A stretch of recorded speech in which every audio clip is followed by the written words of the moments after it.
Shalom salam podcast Eksposisi M116. Kita akan belajar bagaimana Kristus menggenapi yaitu perjanjian lama, yaitu berkenaan dengan hukum Taurat. Yesus berkata, janganlah kamu menyangka bahwa aku datang untuk meniadakan hukum Taurat atau kitab para nabi. Aku datang bukan untuk meniadakannya, melainkan untuk menggenapinya. Karena aku berkata kepadamu, sesungguhnya selama belum lenyap langit dan bumi ini, satu iota atau satu titik pun tidak ada yang ditiadakan dari hukum Taurat sebelum semuanya terjadi. Matius 5:17-18. Pernyataan penting dari Tuhan kita ini memberi wawasan tentang misinya dan karakter firman Allah. Pernyataan Yesus bahwa ia datang untuk menggenapi hukum Taurat dan kitab para nabi bukan untuk menghapuskannya jelas mengandung dua pernyataan. Dalam satu pernyataan ada sesuatu yang Yesus lakukan dan sesuatu yang tidak ia lakukan. Pada saat yang sama Yesus menekankan sifat kekal dari firman Allah. Yesus berusaha keras untuk mempromosikan otoritas hukum Allah. Ia tidak datang untuk menghapus hukum Taurat, terlepas dari apa yang dituduhkan orang Farisi kepadanya. Bahkan Yesus melanjutkan pernyataannya dengan pujian bagi mereka yang mengajarkan hukum Taurat dengan akurat dan menghormatinya. Karena itu, siapa yang meniadakan salah satu hukum Taurat sekalipun yang paling kecil dan mengajarkan kepada orang lain, ia akan menduduki tempat yang paling rendah dalam kerajaan Allah.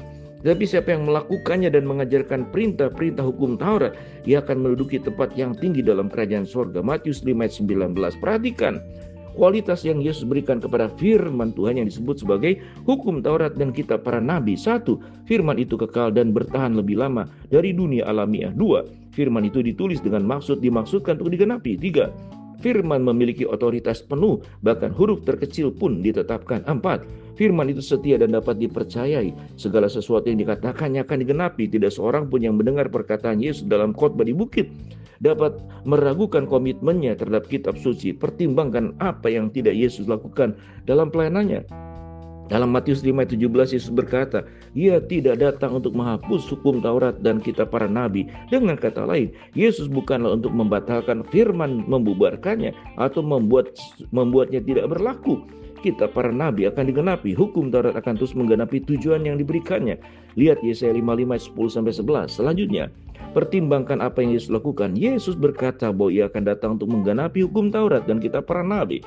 Dengan kata lain, tujuan Yesus adalah untuk menegakkan firman, mewujudkannya dan menggenapi sepenuhnya semua yang tertulis. Kristus adalah kegenapan hukum Taurat. Roma 10 ayat yang keempat. Nubuat para nabi mengenai Mesias akan terwujud dalam diri Yesus. Standar suci hukum Taurat akan ditegaskan dengan sempurna oleh Kristus. Persyaratan ketat akan dipatuhi secara pribadi dan ketaatan kepada upacara akhirnya sepenuhnya terpenuhi. Yesus Kristus menggenapi para nabi dalam hal ini dengan kedatangan pertamanya sendiri yang menggenapi ratusan nubuat tentang dirinya. Misal Matius 1 ayat 2, 13 ayat 35, Yohanes 19 ayat 36, Lukas 24 ayat ke-44. Yesus menggenapi hukum setidaknya dengan dua cara, sebagai guru dan sebagai pelaku. Ia mengajar orang untuk mentaati hukum Taurat, Matius 22 ayat 35 sampai ke-40, Markus 1 ayat yang ke-44, dan dia mentaati hukum itu sendiri, Yohanes 8 ayat ke-46, 1 Petrus 2 ayat 22. Dalam menjalani kehidupan yang sempurna, Yesus menggenapi hukum moral. Dalam kematian dan pengorbanan, Yesus menggenapi hukum seremonial. Kristus datang bukan untuk menghancurkan sistem agama lama, tetapi untuk membangunnya di atasnya. Dia datang untuk menyelesaikan perjanjian lama dan menegakkan yang baru.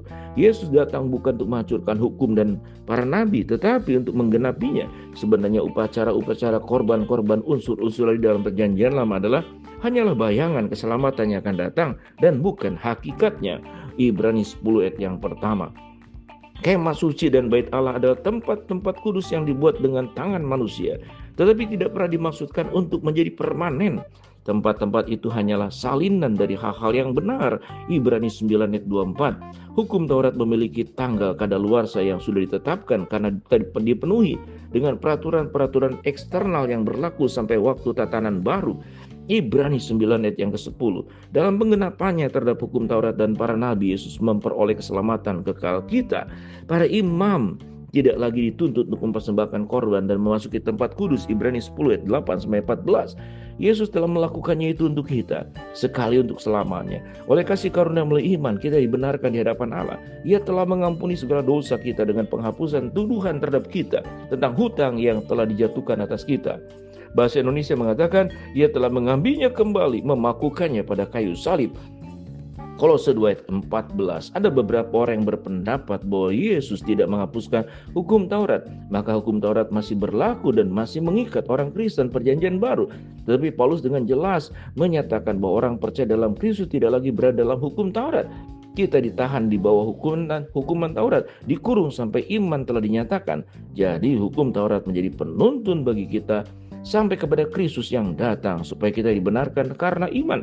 Sekarang iman telah datang, karena itu kita tidak berada lagi di bawah penuntun. Galatia 3:23 sampai ke 25. Kita tidak berada dalam hukum Musa, tetapi dalam hukum Kristus. Lihat Galatia 6 ayat yang kedua. Jika hukum Taurat masih mengikat kita hari ini, maka hukum Taurat belum mencapai tujuannya, yaitu belum terpenuhi. Jika hukum Taurat sebagai sistem hukum masih mengikat kita hari ini, maka Yesus salah dalam mengikat untuk memenuhinya dalam pengorbanan di kayu salib. Tidak cukup untuk menyelamatkan. Puji Tuhan, Yesus memenuhi seluruh hukum Taurat dan sekarang memberikannya kepada kita kebenarannya melalui hadiah yang cuma-cuma. Kamu tahu bahwa tidak seorang pun yang dibenarkan oleh karena melakukan hukum Taurat, tetapi oleh karena iman kepada Kristus Yesus. Sebab itu kami pun telah percaya kepada Kristus Yesus, supaya kami dibenarkan oleh karena iman kepada Kristus dan bukan oleh karena melakukan hukum Taurat. Sebab tidak seorang pun yang dibenarkan oleh karena melakukan hukum Taurat. Galatia 2 ayat yang ke-16. Shalom. Itulah pelajaran yang kita pelajari tentang bagaimana Kristus menggenapi perjanjian lama. Shalom.